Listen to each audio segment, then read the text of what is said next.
tremendous looking trophy. Welcome to number one PlayStation podcast in the Oceanias. My name's Tom Blight. Joining me, as always, Ashley Hobley.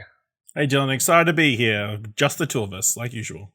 Like usual, damn right. Oh, whoa, what's going on? It's a creeping monster. I don't know. Ciaran March's here.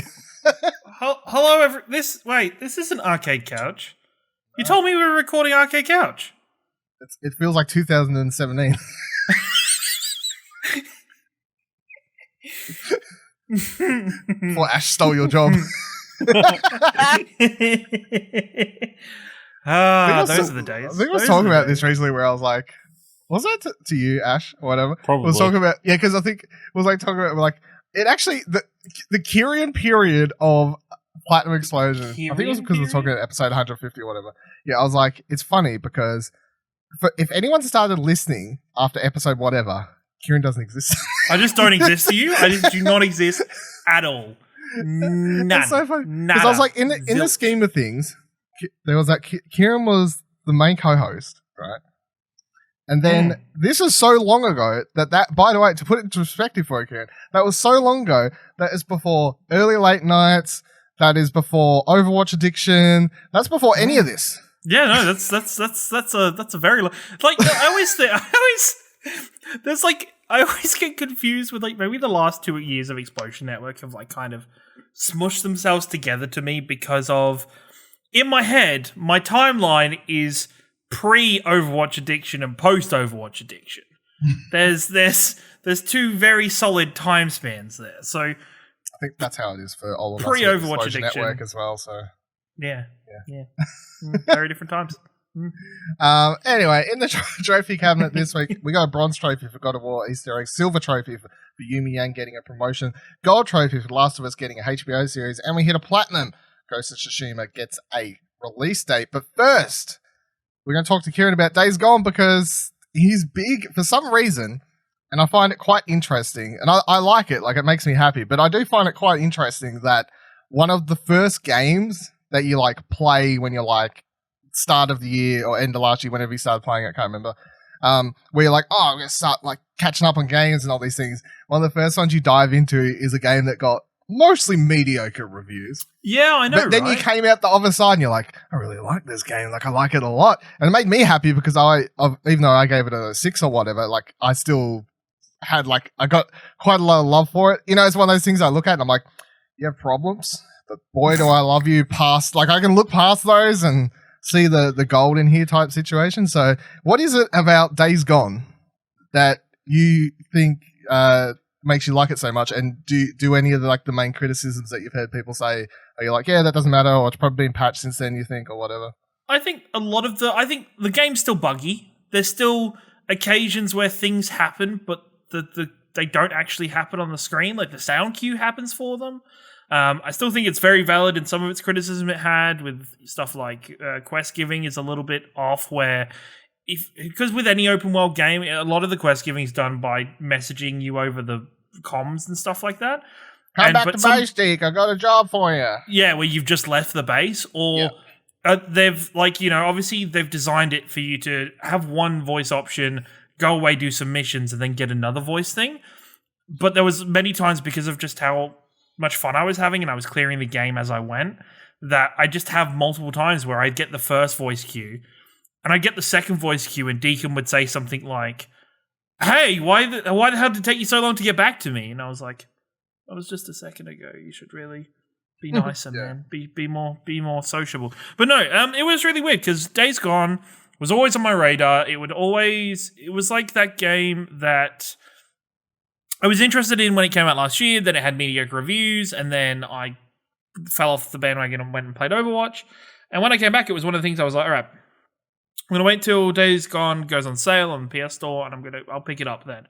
And I remember I picked it up, and I went, I've got some other things I want to finish first. I will put you aside. And I think there was one day I just wanted a break from everything, and then I went, screw it, I'm just going to start Days Gone. And since that moment, I literally was hooked to playing that game. I think it was so much fun. I love the idea, and I'd always loved the idea of having this motorcycle that you just upgrade and use throughout the entire game. Even the monotonous parts of, fuel and stuff like that, which you would think could be an annoying part of that game, is making sure It sounds annoying, but it's not really. It's not annoying because you would just have the way you think about missions would just like kind of change, where you'd be like, okay, on my way up to here, I know there's a couple gas cans I can pick up here, or there's a gas station I can stop at. I'll just do that while I'm out. And it just kind of, the overall game just kind of spanned that way. And the crazy bit for me is the fact that there is more than what a single game's worth of content in this game. Like, it deserves, like, the amount of content you get out of when you play up to maybe the 50%, 60% mark, that would be where most developers would stop making their game. They'd be like, yep, that's the game. That'd be the game. Yeah, and in my review, I described it as 3 seasons of a TV show. Yeah, very much so. And there's three very distinct moments throughout the game where it changes and the cast of characters around you changes and it alters the storyline a lot. You have the one overarching storyline the entire time, but it changes how Deke is interacting with the world, changes the world itself around you. And I just think it's really interesting. Like, the place where Days Gone wins and solely gets you enthralled is its characters and its narrative. The fact that this game had me going and taking time out of doing the epic horde hunts or the taking out bandit camps, all that stuff, to go drive up to the other end of the map to visit a gravestone, where all I knew was it wasn't going to be a full mission. It was just going to be Deke stood there talking to himself for a couple minutes. The fact that I was doing that and I enjoyed doing those moments, it just made me fall in love with the game, and I really enjoyed it. I really hope, and from everything they set up in it, that hopefully a Days 2 Gone 2 comes out. And Days 2 Gone. Days 2 Gone? That'd be such... Called it already, everybody. You've just heard the title of Bend Studios' next game is Days 2 Gone. But I think it's fantastic. There's it caused me so many emotions throughout it, both the heart, pulling strings moments where I just wanted to yell out, or where I did yell out at people and get angry at characters, and just all those moments of, there's nothing like accidentally shooting a gun or accidentally making something explode while you're fighting something, and then out of nowhere you see a horde climbing over a building towards you. There's like either, and you realize you've parked your bike in the wrong place, and now you're running around in circles trying to get back to your bike, and you're trying to, hopefully you can get onto your bike, turn around before the horde catches up to you. I think there's so much in the world that it doesn't feel like in open world games, you get the feeling so often where side quests, especially when they can be repetitive, like there are your 4 or 5 different types of side quests in the game, of the more areas of the map you can go to and do things on. And in open world games, and I'm very much a sucker for, I'll start doing those and they'll burn me out in the whole game, and then I won't want to play anymore because I'll have burnt out way too quickly doing that. This game, it didn't feel like that because I was enjoying the game. I was enjoying what I was getting out of it. The characters really kind of brought me further into that. And overall, I just was having fun. Like, I think they have fixed so much of the game already. Like, they fixed... I can't understand, like, even the bugs I was getting that were very small and minute and just happening here and there. I couldn't have, like, I'm glad that I didn't play this game on launch where there was all this bugs, because I might have missed it. Like, I might have missed a fantastic experience. And if it's on your maybe list, and I think for me, it was start of the year where I was like, I've got time to play through an open world game right now. Like, I have the time to, I don't have anything else on the horizon just yet until the end of March. I can play an open world game. And I expected it to take, I started this at the end of January maybe, and I was finished a couple weeks later. I was expecting it for me to take a much longer time period with it, because I was expecting to take a break to go do something else, but no, it was literally any possible time I could play games. I was playing Days Gone. I was trying to get upgrades. I was trying to complete something on the map. And even after finishing it, there's plenty for me to do in that game. It'll be something that I go back to if I've got a couple hours where I'm just don't have anything else to do. I'll go back and do hordes in that game, because it's a really fun experience. And if you've got it sat there and you've still got another couple weeks till you pick up something like Final Fantasy, jump back into it and play it. It's fantastic game. It definitely deserves more attention. Yeah, it's kind of a sad story that I think that it had to release when it did in the state it did, because by the time you reach the credits in that game, I was like well attached to nearly all of the characters. Yeah.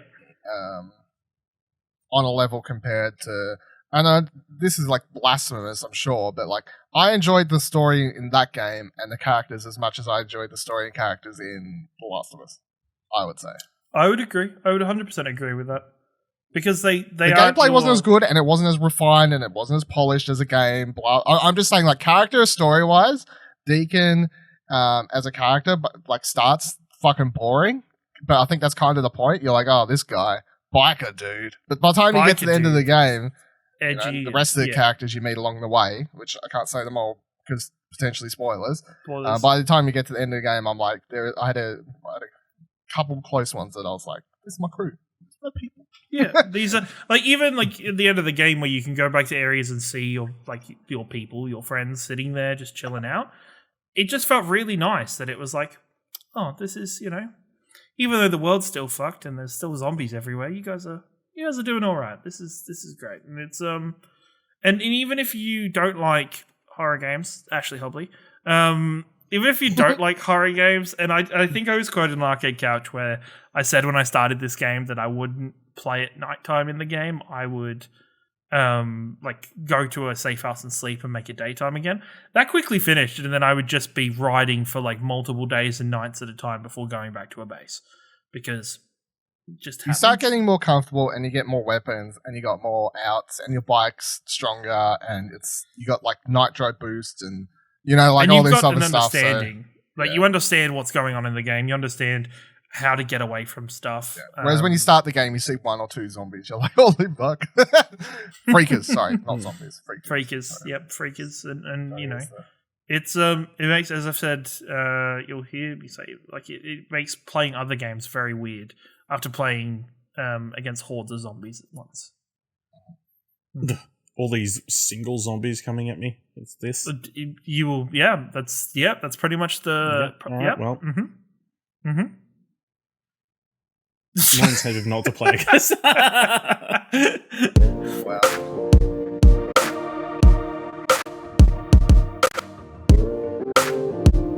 Alright, let's get into some news this week. So the first big thing that kind of happened was a shake-up at Santa Monica Studio. GamesIndustry.Biz writes, God of War Studio nets new lead after Shannon Studstill departs for Stadia.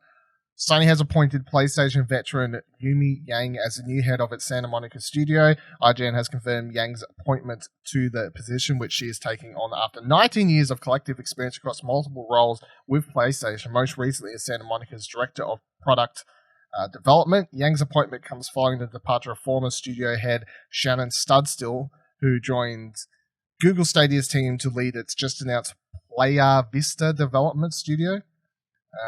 So I was like, honestly, I've known about Shannon Studstill for quite some time because she's been around a while and her name would constantly kind of come up and I've heard her on podcasts and whatever else. Yumi Yang, I'd never heard of until we watched the God of War documentary, Raising Kratos last year. I'd never heard of her before then, right? So I had to look her up to make sure to get my facts here, so I got up in her credit list. She's been around for a long time, like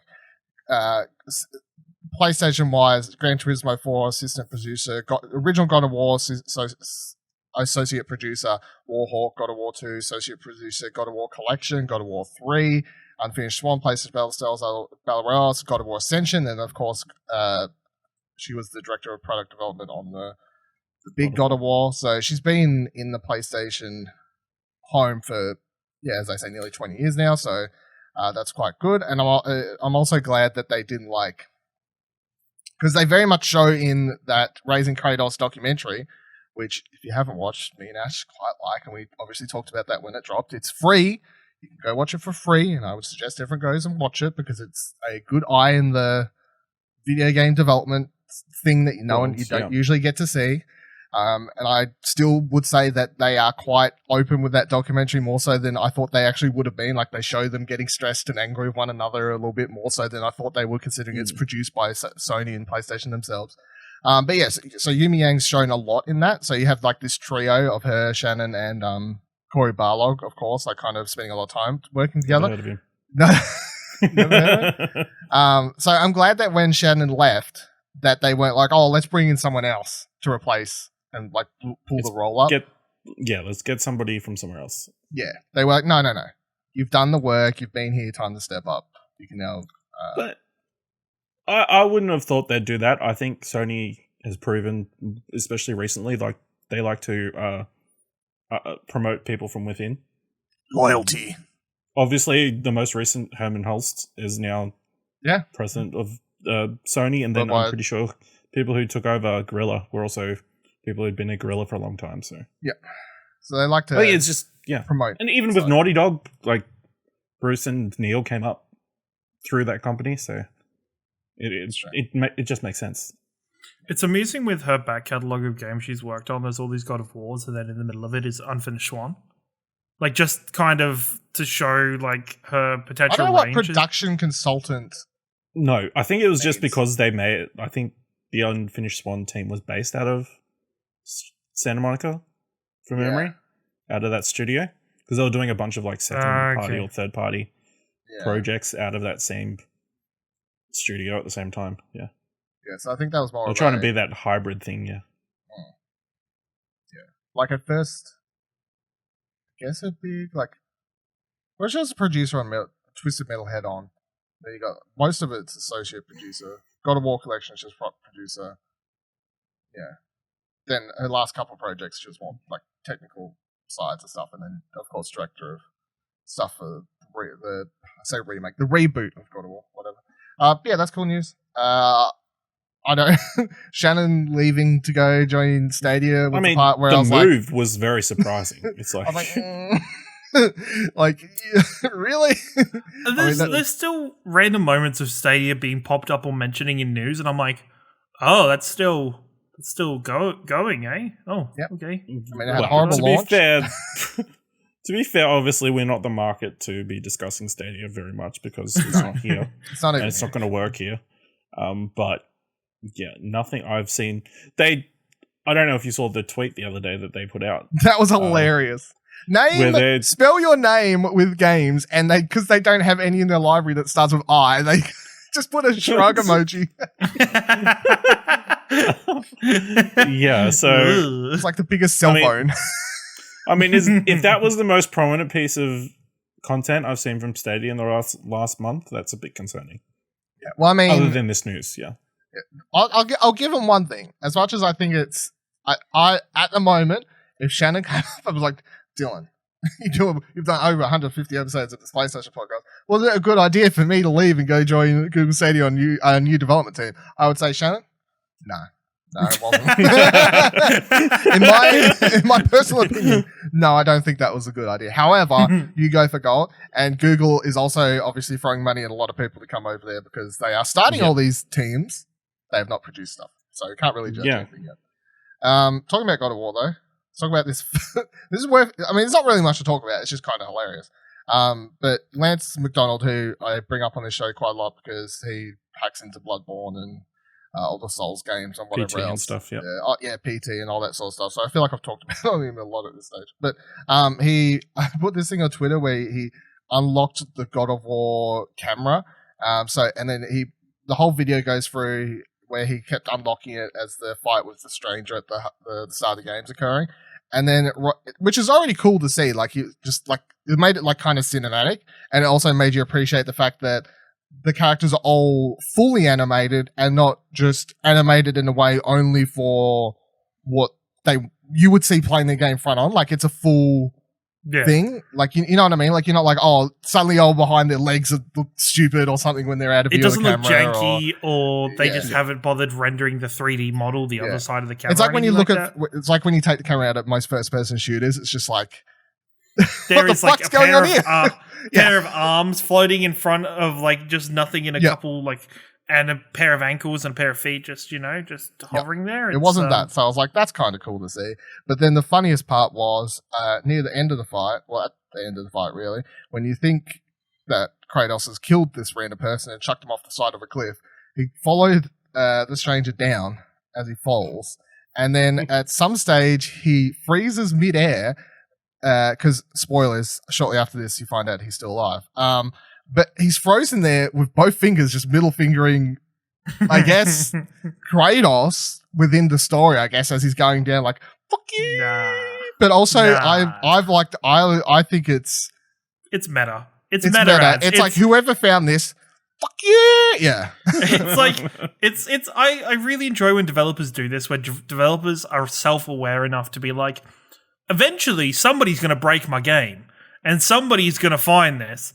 And they get what they deserve when they find it. It's like with Nintendo leaving the message for people who were breaking I think it was the Super Nintendo, like the minis, where it says, like, a piece of code when you go through it says "have fun," like just in it. Oh, really? It's just those kind of meta nods to things is always really funny and really enjoyable for developers, and shows developers having a good sense of humor about stuff like that, instead of, they could be very opposite about that, very angry that somebody's gone through the hassle of breaking their game and stuff like that.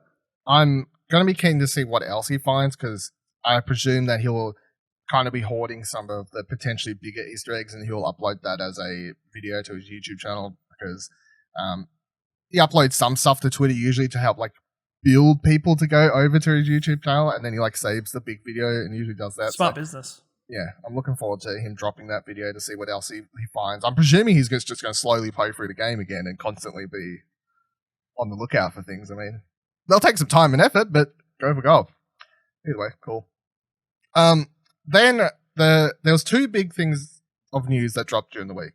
So obviously the first one was Ghost of Tsushima got a new trailer release date, and then the Last of Us HBO thing was announced. We'll talk about the Ghost of Tsushima thing first. I do want to note that although it was weird, both these things dropped on the same day, I don't think they have any relation to one another, and neither party would have known what the other one was doing. Because although The Last of Us is people are viewing it as PlayStation news, that was a news dropped via HBO. Yep. So, yeah, I understand why people are like, it's two PlayStation news drops on the same day. It is. But they had no crossover, really. Was Ghost of Tsushima's trailer, was this the day that people were thinking, were like kind of theory crafting that it could be something to do with PlayStation 5? That's every day these something days. Something to do with PlayStation Now or something? There was a day last week where people people have been posting that. I've seen that all over Twitter. People are like, man, there's a PlayStation Now advert. I'm like, yeah, that was there like a month ago and a month ago before, and it showed up somewhere else the other week. If I can, these ads just keep randomly popping up where I'm like, I ain't touching that with a fucking 10-foot pole, really. But yeah, and then also this where I saw heaps of people on Twitter like, oh, this is weird. Like, why are they announcing both these things? I was like, I understand where you're coming from, but this is HBO's news and this is PlayStation's news, and they don't talk to each other at all. So this is no don't try and draw out the fact that they're getting these out of the way. Like the only PlayStation related news drop of that day directly from PlayStation was Ghost of Tsushima. The other one was HBO's news. So let's get into Ghost of Tsushima. Brand new trailer. Goes for nearly 3 minutes, I think. It's quite a long one. Definitely feel like the longest one we've got. And along with the trailer, we got an official release date, June 26th. It's coming out. So it's basically a month after The Last of Us Part 2. Very tight release schedule there, which I guess is concerning for some people.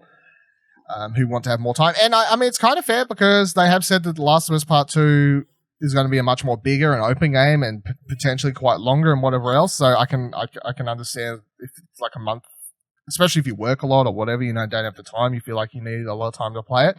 But I guess that also just tells us that they definitely need to get out all of this stuff prior to, I guess, the second half of the year because of, PS5 and whatever else is going on and all these other games. So I think they're kind of just in a shit position where it's like Last of Us got delayed. Who knows if Ghost of Tsushima originally they had a internal release date that was a lot earlier and then they had to push it internally without telling us. We don't know what the hell's been going on, but this is how it's ended up now either way. So the trailer was really cool. What did you think of the trailer, Ash? We see what's his name? Jin. We see Jin. We see his uncle. We see a lot of characters that we've never seen before. In fact, we see Story, which we've never really seen before. Every other trailer is basically beautiful shots of him running around, like killing people, and like horses running through fields. And it's like, this is pretty and this looks fun, but what the fuck is going on? Whereas this trailer was very much like, get some story up in ya. Are you excited to play as Jin, Ash? Yeah, I'm keen for this. I think it was a really good trailer. Again, cool story beats. I mean, it looks incredible. I mean, I think they do like 30 seconds, like in the middle, where they just have shots from behind, like almost static shots of like different landscapes and everything of him standing in front of it. But yeah, it looks cool. It looks... I'm still not 100% sure what the gameplay is going to be. Like, you get hints that it's going to be Assassin's Creed-esque. It's going to be... steering away from the samurai kind of stuff that we saw like in that first battle.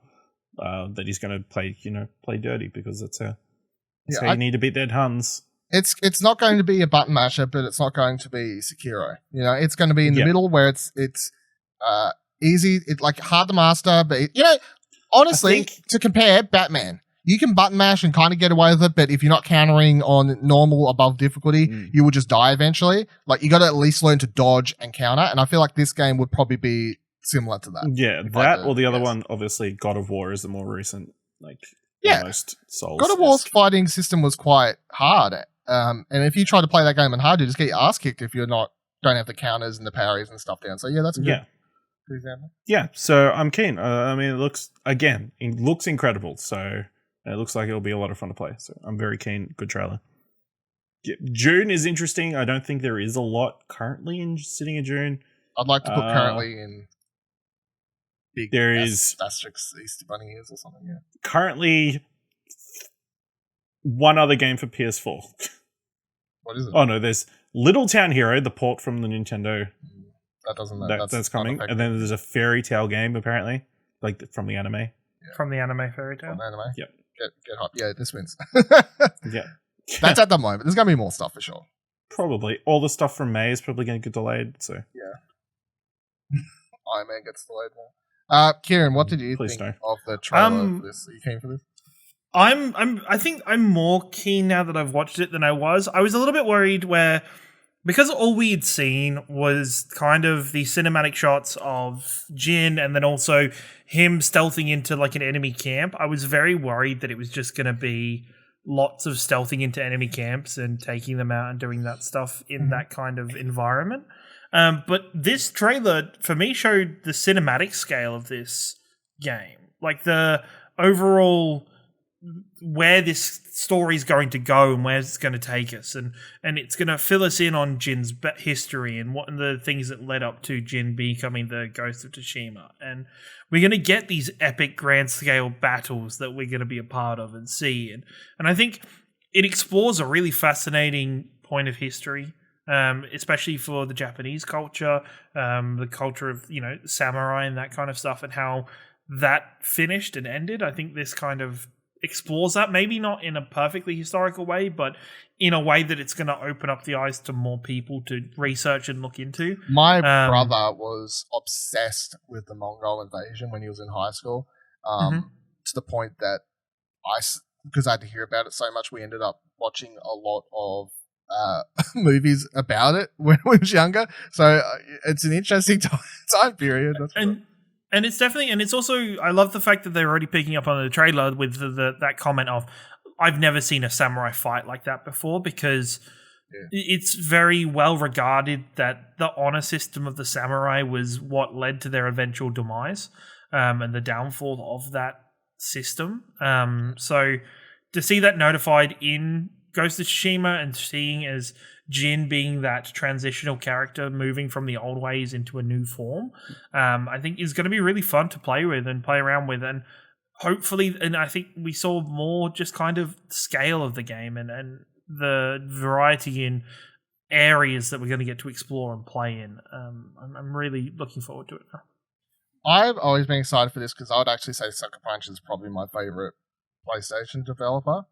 Like if I had to pick a run of franchises who have always been like kind of hit after hit. As much as like I love Uncharted and Last of Us and that sort of stuff, I would pick Infamous over Uncharted personally and whatever else. So, you know, when you say Sly that, do you Cooper? include Yeah, boy. Sly Cooper? Do you include Second Son in the Infamous? I even love thing? Second Son. No, you even love Second Son. Yeah. I I still reckon that game has some of the coolest powers to play, and I didn't even mind the characters, whatever else. So, and honestly, I feel like this game is really going to bring in a lot of different things they've already done as a studio, which is like Sly Cooper had stealth. I know it's a not hardcore gamer game or whatever, but that game was a stealth game, right? So that's. I'll say Sly Cooper's stealth was pretty, like, for the time. It was cool. Was awesome, and it was even, you know, many of us were still kids or teenagers when we were playing it. It was relatively challenging and something you had to really work on to get good at. So I think they've always been really good at revolutionizing or pushing the book on what exactly they're doing with their systems. Yeah, I got I didn't find them easy when I was a kid. I'll tell you that much. I would struggle for all of them. So yeah, it's like I feel like that was all stealth, obviously, those games. Then they go do Infamous. Infamous is open world, you know, powers, a combination of powers, upgrade systems, you know, side quests, all that sort of stuff. And I feel like this game is going to kind of combine the both weirdly. Obviously not plot-wise or anything, because they're seemingly treating it like really super serious, more so than anything else they've probably done before, even though Infamous was serious. But I'm hoping, because the gameplay and the story should kind of pair well, and to a degree where it's like the story is about a guy who starts adapting and taking skills and items that are not samurai things to go on with his course, because he needs to adapt to be able to take down his enemies, the Mongols, and I guess other people potentially. So he's going to adapt, but then I guess as a player, you're also then going to have the options. You know, you get other things. You can choose to use potentially more just straight up action orientated abilities and items and what have you, or you can probably just play the game super stealthy if you want. I feel like the options is going to be there, and that's going to be cool. I can't wait to see the people that get really good at this game and play it on the hardest difficulty, and all they do is march into every single enemy camp and just pretty much challenge everybody to just a one-on-one fight. And just take everybody on with just the basic samurai skills would be really fun to watch. And I'll always say, even across any of their series, Sucker Punch are really good at characters. Like, their characters are generally really solid and then, yeah, you know, you could say Infamous has some divisive characters that people don't like and people have issues with, but overall, their characters are really grounded and really, even, you know, calling Sly Cooper characters grounded was, yeah, but it, you know, he's they grounded make for choices. a raccoon. He's grounded for a raccoon. Even, you know, making decisions in what was seen as a child's game to disable one of your main characters, to, like, in the game remove their ability to walk and actually have them play through the rest of the series in a wheelchair, which is not a choice that is easily made through anything with that. And I'm just excited to... It was rather dark for a kid's orientation. It was extremely dark for a kid's game. But even then, like, just to have them make these characters now... By the way, spoilers for Sly Cooper. Very much so. If you don't know freaking Bentley's in a wheelchair by now, then you are missing out. Maybe they're only starting the first game. They're like, what do you mean? The turtle's fine. I'm excited to see that Sucker Punch create characters in a more historically grounded, not historically grounded, but more realistic grounded kind of characters that aren't superheroes or talking animals that may or may not be in a wheelchair. Yes. Yeah, I'm very keen. I like this trailer. I like the setup of it all. It's honestly, it's also quite weird that it has like a scene that was similar to Sekiro at the start, with the character being in a field, and like they're seemingly the person who kind of raises them, which I guess is their uncle, coming in to sort of save them. It seems like, because Sekiro has the person come in and save that character as well, and it starts in a field. Anyway, I know it's only a year ago and this game will come out, but people are just going to compare this to Sekiro no matter what. Like, it's going to happen. even if it's nothing like it, people will be like, Yeah. there's not many games, like, until Ninja Gaiden comes out next year, people will be like, no, I'm not saying I've suddenly announced Ninja Gaiden, but you know what I mean? Like, there's not many ninja or samurai type fucking games around where people are going to be like, yeah, feudal Japan. There's just not. Give us that Tenchu reboot, everyone. Give us Tenchu 4. Yeah. Tenchu, sure. Also, minorly relating to the divisive topic that we had on Arcade Couch last week this week, about the release potentially being delayed or whatever. And that was a poll, and Ashley and Buddy and me got into a Twitter spat about. This shows that there's confidence. PlayStation has confidence in what's going on right now, to the fact that they've announced this release date currently. That they clearly don't have any, worries about distribution or anything like that. They've put it out there. They've given it a date. That means if they choose to push the physical copies back due to anything, they're gonna release the digital one on this day. No. We'll just wait till Donald Trump bans all imports. or more likely, members of the Senate who actually do all the stuff in America. And everybody joins the digital master race. I don't think any of this is happening, but that's fine. No, I don't think that's going to happen. Let's move on to the next thing. So another big thing, of course, that we mentioned was that The Last of Us got a HBO series announced. Wait, what? We already knew that they announced at Comic-Con in whatever 2011, fucking something, I don't know. That 2011. I don't know. It was ages ago. Wasn't it like 2016? I'm fucking throwing a number out there. I don't know. They announced that Last of Us was originally going to get a movie, and I remember at this point, this is where everyone was like fan casting Macy Williams and all this sort of stuff. It was that long ago, and that of course got stuck in limbo, much like every other video game adaptation. And then they've now struck up a deal with HBO. HBO is now going to be producing a X amount of episode, either series or mini series. They didn't go into that sort of information. It's going to be run and written by Chernobyl writer and creator Craig Mazin. Neil Druckmann, who co-wrote The Last of Us and wrote The Last of Us 2, is also going to be on board and writing with him in some capacity, and also co-producing the show in parts of Sony Pictures Television.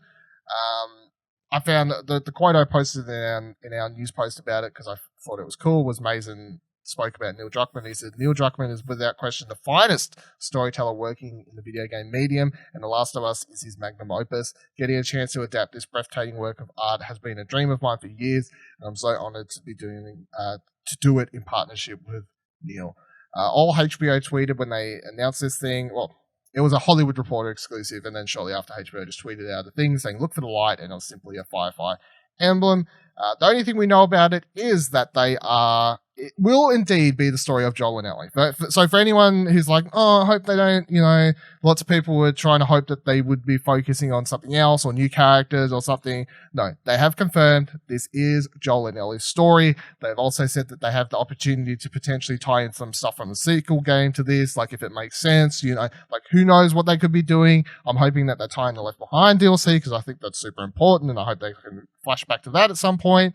But what do we think? Ash, excited for a Last of Us HBO TV series? Yeah, I think the HBO TV series is the thing that gives me confidence that this could be potentially very good. Obviously, HBO has a good track record. Again, I think hopefully it is like we put out an article discussing what casting choices we have, and within that one, we discussed how we think we would like the show to play out a little bit. Hopefully there is flashbacks. We get to expand on a few of the side characters to make it more TV-like. Not have characters show up episode 6 and 7 who are going to be important, and then not have characters like in the first couple episodes that just disappear. Or, well, I guess that's can't help that. But yeah, I'm keen. I think it's important that they've got Neil Druckmann involved. That means he's going to be part of the creative process and is going to be a bit more hands-on. Obviously, the counteract to that is Uncharted, where nobody from Naughty Dog is sort of involved, and that's kind of been in development hell for ages. I would like to chuck out now that I personally don't think that anyone who created anything needs to be involved with something for it to suddenly be good. Like, throughout history, you've never had every single person who wrote a book that was turned into a movie involved with the production and so on and so forth. It's not actually a thing. Just, It's true, but it just instills confidence in people. It instills confidence, but they're going to be faithful. It's not a requirement. There'll be people who will fight for the game, the story in the game, in the room. And the other thing I'd like to say on the Neil Druckmann thing, I think his role in the writing side will be quite limited to like a story consulting type thing, because he's only ever wrote video games. All right. They're going to hand him a co-writing credit straight up on a HBO major production. No. I think Craig Mazin is going to be writing the screenplays. Breaking the story. Yeah. He'll be... Well, maybe. Did he write every single episode of Chernobyl? Yeah. Okay. Well, Craig Mazin, again, he's made one good thing. One really, really good thing, but... The fuck is wrong with the original Hangover? To be fair, that's for what it is, it's a good movie, but, I think people just need to settle their expectations. I think it's interesting looking into the projects he's currently working on. Obviously, now Last of Us, he's currently writing the Borderlands movie. He's also working on an untitled Pirates of the Caribbean project. And is apparently working on Cowboy Ninja Viking, which was a comic book that was going to be in the works a few years back. That's got shut down at some point, I'm pretty sure. I mean, this is the part. So for people who don't know, because I think this is the most important part, everyone's going to focus on the Neil Druckmann thing, blah, blah, blah. Right, Craig Mazin. If anyone didn't watch Chernobyl, the fuck is wrong with you, right? Chernobyl, Explosion Network's #1 TV show. We gave it TV Show of the Year last year. Me and Nick are super fans because it's amazing. As far as I'm concerned... To be fair, that was a mistake. There was another show that should have Shut the fuck up. They should have tied. They should have tied. It's fine. We're talking about Watchmen. If we had waited one more week, Watchmen would have been #1. Watchmen and HBO are great. If we'd waited one more week, Witcher would have been in there and it'd been fine. We could have given Witcher Witcher's not even on the class of the shows. Chernobyl, in my opinion, and I think I can also speak for Nick when I say this, some of the best writing in TV, full stop. All 5 scripts that Craig Mazin wrote for that show are pretty much, and I said this, I don't know where the fuck I said this. I said this last week or whatever. Print that shit in a book. Was this on podcast? I said this to Ash, I think. Well, print these scripts in a book and pass them around as like an example of how the fuck you write amazing television. Those 5 episodes of Chernobyl are top of class. And the best thing about Chernobyl is that he proves he can do multiple genres. The first episode is like this, when Chernobyl catches on fire, it's like you sort of like world, when something happens, catches on fire, like what do you call that show's genre? Like next day, tomorrow. Disaster? Disaster. It's like a disaster type thing, and then it starts getting into horror. Of course, as stuff happens, thriller, and then by the time you get down to the last episode, it's a courtroom drama pretty much as things wrap up. And yet all of those are handled carefully. Now, the thing Ash is pointing out, which is worth bringing up, is that until Chernobyl, Craig Mazin's credits were Rocket Man, Senseless, Scary Movie 3, Scary Movie 4, Superhero Movie, Hangover Part 2, Identity Theft, Hangover Part 3, The Huntsman's Winter War. Not great. But I would also like to bring up, you don't get to pick and you don't get to create your dream projects. You got to work on some stinkers. Yeah. You got to work on some stinkers and cut your chops on the stinkers before you get given the ability to do good stuff. Yeah. So Chernobyl, I listened to the Chernobyl podcast. It was a passion project for him. It's something he'd been wanting to do forever, and he finally got a chance to do it, and he kind of proved his worth on that one. So as far as I'm concerned, I'd give 0 fucks about all the other horrible things he did before that, because Chernobyl just overrides all of that. And the only reason I'm excited for this show is because Craig Mazin's on it. If they'd announced this with someone else who I was like, I'd be like, whatever. I guess HBO is going to have money behind it. Like, it's going to have the money, but I wouldn't be excited for it. Craig Mazin's involved. I'm legitimately excited solely because of that. I could take Neil Druckmann or leave him, honestly. I would trust Craig Mazin to do it. And as to the like kind of flashback and 40 type thing, Chernobyl was structured where it introduced like the main character of Chernobyl. Like if you was to pick one character who's kind of the lead, doesn't even show up until the end of the first episode of a 5-episode series. Up until that point, it's all focused on other characters who just pretty much all die in the start of the first episode. But it works out, like, story structure-wise. So I wouldn't put it past him to potentially, and I would like this to happen in the Last of Us series, where, yes, it is focused on Joel and Ellie, and we spend a lot of time with them, but let's actually let's switch over to Marlene. What's happening with the Fireflies? You know, let's go back to Joel and Ellie. What's happening here? You know, let's actually do that, because the game works from a player emotional perspective of always having you on this road movie journey with Joel and Ellie. And that's what it is. It's like you're with these two characters, you're playing their journey. This is the emotional focus for this story.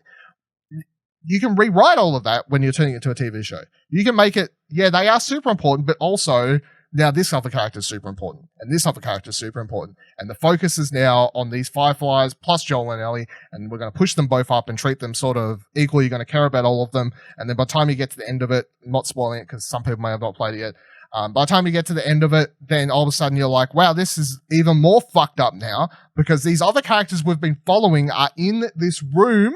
I'm trying to dodge around spoilers, you know, but if you've played the game, you know, I feel like you should know what I'm hinting at. Like, if you follow these characters up by the time you get to the end and you're like, wow, I really care about Marlene. I really care about these other Firefly characters we've been spending time with. I really care about Joel and Ellie. And what the fuck, Joel? Like, stop what you're doing. You know what I mean? Do you feel like you get what I'm hinting at here? You see what I'm saying? But does that also ruin, well, not ruin, but does that also remove some of the surprise element of that final ending up end sequence? Because I feel like you could structure if you write it properly. Yeah, if you write it properly, you could structure it so that anyone watching this for the first time has no idea that our characters are going to. I mean, I guess we're sort of spoiling it, but it's like, if you write it properly, you would have no idea those characters are even going to end up in a scene together in the last episode until they end up in a scene together. You know what I'm saying? And honestly, could this be more than one season? Oh, for sure. Because I don't think there's a second game coming out, so yeah. I don't think 9 episodes is enough to do the first game. I think you could. I'm hoping first season could end potentially right before the break to winter. Yeah, I think that's that would be a perfect. That's exactly the same as where I think that's a good cliffhanger. Especially if you're introducing Fireflies to follow and other characters and focus on Marlene potentially. And and then you open up the season 2 with winter, where people are a bit, what the F is going on? What is I think that's a good opening place for season 2. I feel like you could do that, but at the same time, I think you could do the whole game in 10 episodes just fine. I just think I think doing it in 10 episodes, though, do you miss out on, I think you miss out on how good winter is if you rush winter. Why? Because I just don't. We don't have to rush it. Like, if it's 10 episodes, you've got so much time. And, I mean, it's no secret. A lot of the time in the game is you avoiding combat, which is going to be missing. Which is going to be removed. Very limited. It's going to be in the. Yeah. And traversal and that kind of stuff. That's going to be like montages and stuff. Yeah. Mm. But even with it, if we're adding stuff to the season, if we're adding characters and stuff, I don't think you need to add characters. You just need to move people around. You just need to expand. You need to, because here's the thing. That's the thing. The game has lots of shootouts of characters. You're going to delete 90% of those. You're going to have a couple action scenes the entire show, and you're going to make sure those action scenes are fucking epic, and they're massive, and they're scary, and if you do them heaps of times, they're not going to be scary. You're like, scavengers are everywhere. This is weird. It works in a video game. It does not work in a TV show. So what you need to do is you need to extend time with Tess. You need to bring up the family that they eventually run into. You need to have them spend more time with them on a road trip. You need to have potentially introduce other characters for them to interact with. You can have mini episodes happen where you spend time with this random family in one episode and they're going through some fucked up shit and it's horrible. You know, like you can have these moments that you couldn't in a game because they got to have you shooting random enemies because it's a video game, and what you do in video games is you fucking shoot people because video games, you know? Whereas it'd be a walking simulator. So, but they can make a TV show of walking simulator because it's the OG walking simulator. Yeah. You know? Just look at The Road. Everyone go watch The Road. Cormac McCarthy is The Road. or read the book or watch the movie or whatever, and then look at that as kind of a blueprint for an extended version of what The Last of Us will probably look like. Because that movie has like one or two shootouts or like things that happen, and when they do, you're like, wow, our people are about to die, and it's scary because they're really intense. They don't happen often though. If The Road was a video game, you'd be shooting people all the time because it's a video game, you know. Do you have any particular fan casting, Ciaran? Because me and Ash did an article, but I think the thing for me is I think you guys are. Yeah, we're the ones. That's that's your thing. Where because you guys gave me the chance to be involved with that. You guys gave me the chance to be involved with that, and I don't think I could choose contemporary enough actors well enough or confidently enough to build the cast like you guys have. Let me ask this question then. Do you want known names or non-names? I'd prefer no names because I think it would be easier for me to, well, not no names, but just people that haven't got that kind of character actors. Those, but like they don't have their defining role yet. Definitely not Hugh Jackman. I don't want Wolverine playing freaking Joel. Margot Martindale as Joel. So I just want somebody who I can let them be Joel. I think that's probably for me. That's one of the hardest things they're going to have to deal with is making their Joel and Ellie as close to me as Troy Baker and Ashley Johnson are for me, because there's a lot that playing through those games and experiencing that, and then also watching stuff behind the scenes and watching those two talk about those characters is something really special for me as a video games fan. So for them to develop that again a second time is just going to be hard. My only thing of this, and I know this is blasphemous because I'm pretty much disagreeing and calling out fucking everyone in the world right now, but I don't understand. I mean, I do understand, but I also don't understand why when stuff like this happens, all of a sudden, like, video game gamers get all, like, weird, like, oh, you're touching the holy grail fucking things. I can't imagine. I don't want to see book readers are now at the point, you know what I mean? Like, they could not announce any book that has been adapted into a movie tomorrow, where someone wouldn't just be like, that's my favorite book, but also I give zero fucks, because everyone's used to books being adapted. And if someone's favorite book got adapted and it turned into a shit movie, the book reader would just be like, all right, cool, like my book still exists. But for some reason, video game fans are like, oh, you're going to ruin my fucking... The difference is, in the world of movies, there are examples of great book adaptations, and there's examples of really, really shit ones. Yeah. But I don't think we have enough of a spread in the video game world at the moment. Because at the minute, really mediocre ones and then very bad ones. Yeah, there's just we have such negativity around our video games being turned, or video games being turned into movies, because video games have these 12 to 16 to potentially 40 plus 100 plus hour run times. It's like, how the hell are they going to transfer that into this and give me the same feeling? And even if they do once again, books, you spend as long, if not longer, reading those things with those characters half the time. I find, and they turn them into 90-minute movies. But the thing is, I still watch the book adaptations, and I still sit there going, that's not my interpretation of that character. No, 100%. I read all of the Harry Potter books before that. I was reading them before they were turned into movies, right, as a kid. And I remember I was up to Goblet of Fire. You and every other child. Yeah. I was 100% of the age that was. And everybody in their late 20s like Ashley. Yeah. Yeah. But by the time the first movie came out, I was already on Goblet of Fire, whatever a kid. And even as a kid watching the first movie, I was like, this is great to see this thing. But also, none of these people look how I look. And if I hated it, I guess it would have just been like disappointing. I would have moved on. But I just find it quite interesting how I do get it, because it is because we haven't had any good video game movies. But I would also argue we kind of had enough mediocre ones to good ones. Like Detective Pikachu's fucking, that's amazing.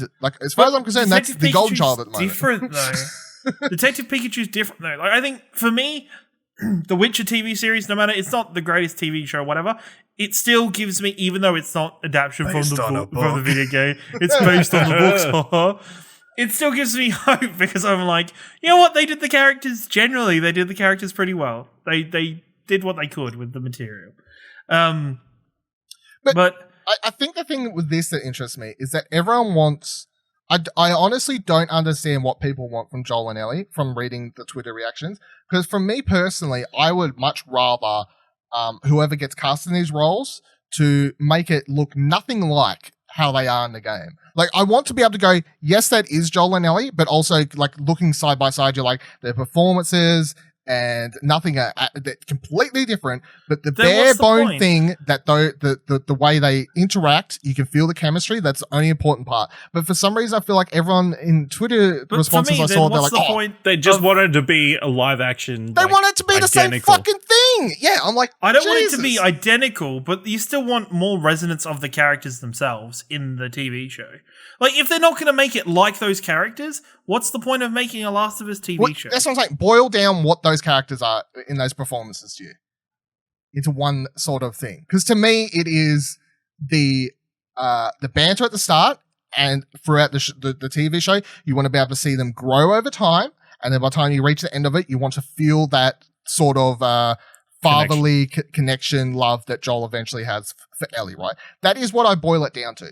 Now, whether or not Joel has the same southernly drawl, he talks the same sort of way, if Ellie has the same sort of exact sort of wisps or I don't care. Yeah, I understand that's okay. That's fine, like, for appearance and how they sound and stuff. I don't think... If Joel didn't have a beard, I would be like, I don't care! that doesn't matter. It's just the writing that matters. If it's written like that's Joel, like if I can imagine Troy Baker saying the same lines or putting in the same kind of situation. But no, that's what I'm saying. That's fine. I don't want to imagine Troy Baker saying the lines. But why not? Because I want it to be its own thing. I don't want it to be trying to be something of play. This is the thing I don't get. Let me boil it down this way. You know how everyone argues, everyone's argument for why video game movies shouldn't exist is that they already exist. You know, everyone argues that Uncharted should be a movie because the game's already like a movie. But then when they announce they're going to turn it into a thing, everyone goes backwards and they're like, well, you better make it like the thing. I'm like, well, you just said that it's already a thing. What's the point of doing... But the thing is, right, say if they came out with Uncharted and Nathan Drake wasn't like Nathan Drake, I'd be fucking pissed. Well, once again, boil down what Nathan Drake is. That charismatic, shit-talking, like, kind of rogue character, like him. But it doesn't matter if he doesn't look. But if I was to read the script and I read the script, I go, "That's Nathan Drake." Fuck yeah, that's Nathan Drake. If you don't write it like it's Nathan Drake and you write it like it's a different character, but it's called Joel and it's still doing this chemistry shit, I'd still not be happy with it because I'm like, well, what's the fucking point of calling them Joel? I agree with everything you're saying apart from the part where you're like, if I can't imagine the original actor saying those lines. No, it's not the original actor, it's the character. For me, Joel is... I've spent enough time with Joel in a game or in my experiences with Joel that I know the character of Joel. I know his archetype. I know his gruffness, how, you know, his evolution and stuff like that. If that is different, like if that is like largely different from what is we know as Joel, then what the fuck's the point of making the characters again? I guess it's like me saying, right, I've given you a puppy. And this puppy, you've grown to fucking love this puppy. It's the best thing in the world. I take that puppy away. I give you a completely different puppy. Tell it it's the same. It has the same name though. But it's not the same. That's not a good example because they're not taking away the game. You would no. But like you would instantly. But okay, you'd also give him a second dog, same name. It's the same dog. You'd be like, no, it's not the same dog. It acts completely differently. I trained the first dog how to give me a fucking high five. Does this dog know how to give me a high five? Maybe. No, it fucking doesn't. To me, the thing I always kind of draw back to though is like if you look at one of like the biggest stories in like history, for example, and you like pick any one of them, and I think about Romeo and Juliet because that's been turned into a million different plays, a million different movies, a million different adaptations. And you can even look at the one that Leonardo DiCaprio did exactly, right? So look at the Leonardo DiCaprio Romeo and Juliet movie, and then think back to the original people watching the play. They're still the same characters, though. But would those people look at that fucking movie and go, you've treated that story with respect? That's completely different because that's historical. historical differences, but they're still the same. If you look deeply, Romeo is still the same part as Romeo, and Juliet is still the same part as Juliet. Oh, I agree. I have no problems with it. It's still the same part. It's just they look different. I would say there's a lot. I would say a better interpretation might be Little Women. The most recent Little Women, where the interpretations were slightly different, but it's still the same characters. They're still the same characters, and it's just told slightly different. It's quite an odd story. Yeah, the point I'm getting at is because video games is such a young medium that I do think that as a collective, gamers just need to chill the fuck out, because the only way we get good movies and good TV shows is if you just make them for TV and make them for movies. If you have zero trust, and you every time someone's announced, you're like, well, you better make sure the original creator's involved and all these all the things. Or you better make sure it's like the original role. Like if you start adding too many but there's not tick boxes. No. Yeah, it's just like, I don't know. It's like yeah. What's the worst that happens is my point. That I'm disappointed with the thing. Yeah. And then we'd move on. We would. Yep. And I'm not saying it's not the end of the world, but it's just that if you're choosing to do The Last of Us, then you could choose so many other games to do a movie. Yeah, but Craig Mazin said he's a big fan. Exactly. He's a big fan, so treat it with that respect. Yeah. I would assume he it's would. Yeah, exactly. No, that's exactly fine. And that's perfectly good. It's just, that's the thing where it's like, don't treat it like it's nothing. I feel like people have varying levels of because I'm just gonna put it on record now. My level of Joel and Ellie needing to be like the game is, in my head, they just need to be boiled down to what makes those characters what. I don't give a fuck if they look the same. But the only key things about their physical or whatever type thing that I care about is obviously Ellie needs to be young. They can make it 18. I honestly wouldn't give a fuck. I honestly don't feel like 14 to 18, 15 to 18 would make that much of a difference, apart from the whole, depending on what you want to do, particularly. I know they it's the whole father figure type thing, but I still feel like you could do that with aging her up if the actress they get is just simply can't pull off 14 and oh, she's 16, you know what I mean? Oh, she's 17, you know what I mean? I'd be like, okay, fair enough. There's no way you could have lied to us and said she's 14. She definitely doesn't look it. If Joel comes out and doesn't have a beard, or he's a little bit shorter, or he's a little bit too tall, the actor, I'm not going to spit it. I don't want casting based on appearances. No, no. And I completely agree with you on that point. I think find what you think works for your characters, but just don't stray too far from the material you've got in terms of writing for the characters. If everyone wants to read me and Ash's article, I'm just going to quickly read out our cast list each, and then you can go read the article over at explosionnetwork.com where we've each wrote up our sort of reasonings behind each person. Interestingly, even though we did them completely separate to one another, we can straight away say that both of us, for Ellie, had picked Elsie Fisher, who's the reason I was very surprised. Yeah, the reason I picked her, because Ash, I was like, I've got one the same, and Ash is like, oh, this person. I'm like, no. But it turned out to be Ellie. The reason I picked her is because I recently watched 8th Grade, and straight away when I was thinking of young girl to play Ellie, for whatever reason, came to that performance, because I feel like her performance in that I could see playing Ellie. Was 8th Grade your thing, or are you thinking of a different thing? Yeah, there. Well, that's the only big thing she's kind of been in. Yeah. So if everyone wants to see our Ellie, go watch 8th Grade. But so the rest of my picks because there's that scene in the car. Yes. That reminds me very much of the end with David. So yeah. So the rest of my cast is, I had Joel Edgerton as Joel. I had Joel Kinnaman. This is funny, so many Joels here. As Tommy, I had Joel Kinnaman. As Marlene, I had Regina King. Tess, I had Hannah Joel Kamen. Bill, I had Jeffrey Wright. David, I had Willem Fichter. Riley had Marcy Martin. Sarah, I had Julia Butters. Ash had for Joel Matthew Reese. For Tommy, he had Emil Hirsch. For Marlene, he had Renee Elsie Goldsberry. Tess, Tatiana Maslany. Sorry, Masliani. I always fucking know that. Sorry. For Bill, he had Rainn Wilson. For David, he had Lee Pace. Riley, Amanda Steinberg. And for Sarah, Olivia Allen Lind is the final cast there. Can I say I love the Rainn Wilson casting as Bill? I actually think it's fantastic.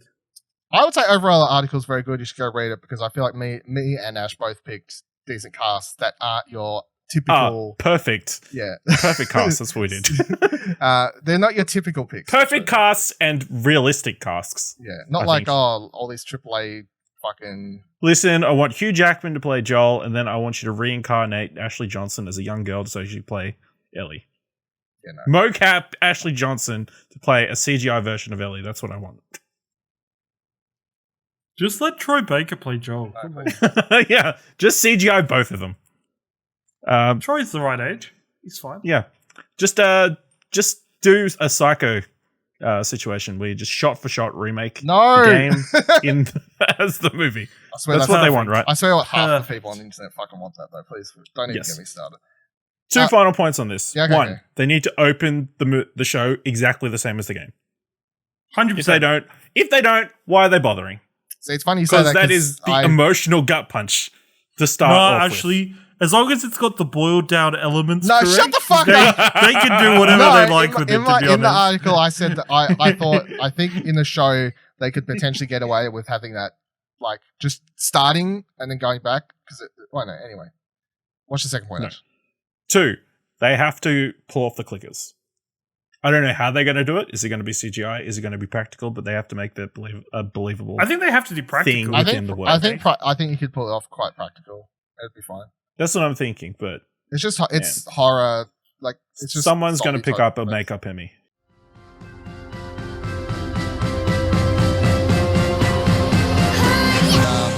All right. So for In Our Dreams this week, it was Ash's pick. What game have you picked? I picked definitely a fashion show by RbdJellyfish. What is definitely a fashion show? It is.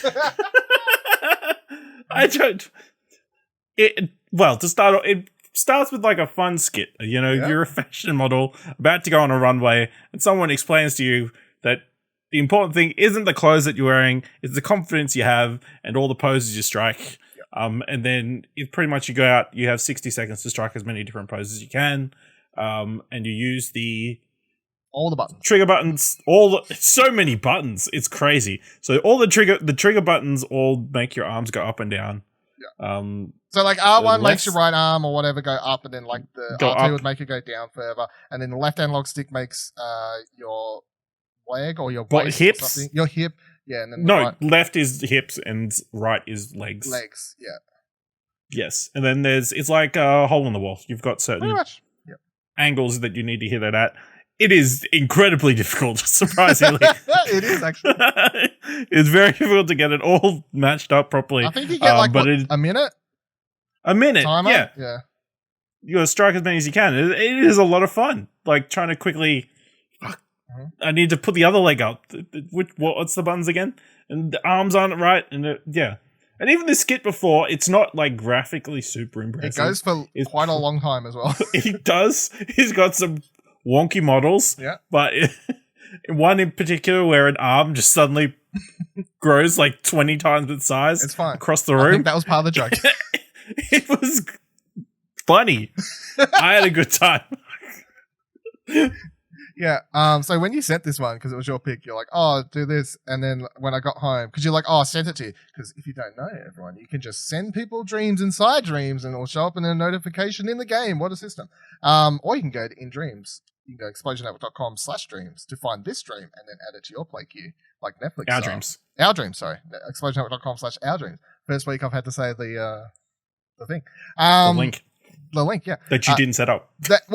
That I went to set up and you'd fix for me. So that's how behind the scenes how explosionnetwork.com works. Sometimes someone forgets things and they just happen.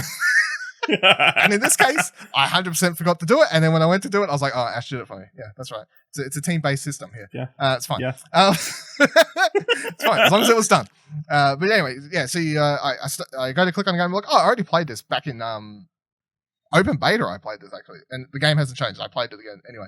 But yeah, it's quite addicting just because you have the fucking outline And you're like, this game should be, I think it's like a mental thing where like, this should be easier. Why can my brain not just comprehend pressing R1, left analog, fucking whatever of a right analog stick, and then you sit there and you can't get like the leg in the right position, and then the timer's going down, and then the music's like, and you're like, oh, I'm a fucking clown. I rate it though. I think it's fun. It's a good one. Yeah, it's fun. Such a simple idea, executed very well. Yeah. And you got the scoreboards. You know, how many points can you get in a minute? Go hard, beat your friends. Watch that but also beware, you can accidentally skip the cutscene because I skipped it the second time because I was like, I've already seen this, but be careful you don't skip the cutscene. Yeah. So explosionnetwork.com/ourdreams, they'll take you to the playlist where all these are on indreams.com, and then you can just save that playlist, follow that playlist, and then you'll be able to find all of the games we talk about here on Platinum Explosion. Of course, just do that. And follow me and Ash, you know, you can follow people and you can see what we do. Send me games to play. Well, I just keep having, ever since we did the big episode talking about all the nominees, people just keep sending me games. So everyone just keeps sending me games because I never have to look for them anymore. I've already just every time I log in their dreams, there's just games there, so that's fine. Just keep sending me games. It's perfectly great. Thank you for joining us on Platinum Explosion this week. It's been weird having 3 people on the show. Actually, I feel like me and Ash have done it 2-man for quite some time. It was You've marathoned it. Yeah. It's at least been over a year, maybe. I don't want to say over a year. Been a very long time. It's been almost there. It's been a very long all time. All I know is however long we've been doing video version of the show, there's only ever been 2 people on it because I had to set up 3 people right before we started. Even when you said the episode number was 151, I went, holy fuck. It was just that's a lot. That is a lot. Yeah. Yeah. It's a lot. It's a lot. Longest running surviving show, Explosion Network, and one PlayStation podcast in the Oceanians. Yeah, the number one. The numbers alone. Numbers alone are astonishing. You have to fucking kill me to overtake from day one. From day one, we've been the number 1 PlayStation podcast in the Oceanians. That's how it works. It's just out the gate, episode 1. You know, negatives. lesson in life, everybody. If you just say something and commit to saying it, nobody can tell you you're wrong. Yeah. You're fine. It's true. Nobody can try and convince you otherwise. They'll even convince themselves that they're not right. They'll just be like, oh, they're the number 1s. I mean, that's completely wrong because, you know, there is no digital master race. Also, I'm pretty sure this is going to be the longest episode of Planet in like a very long time, and then everyone will be like, can you go back to just 2 people where you like half the time only have, I think on average this show's average runtime has probably dropped to like 45 minutes on average, honestly. That's fine. Hope you've enjoyed. I hope you enjoyed this long one. Anyway, this outro has been longer than usual because I make it really short now. So let's do it. You can follow us all on Twitter by heading to explosionnetwork.com/Twitter. Even that'll do it. It'll take you to Twitter. You can go to Twitter and just make a search, but if you go to explosionnetwork.com/Twitter, it takes you to a Twitter list that has all our names there. You can suggest topics or send in questions for the show by emailing mail@explosionnetwork.com with the subject line Platinum Explosion. Send in dreams, as I said before. You can email those as well if you want. Sure, I don't know. Email me a dream. Might be fun. Until next week, remember that every trophy counts.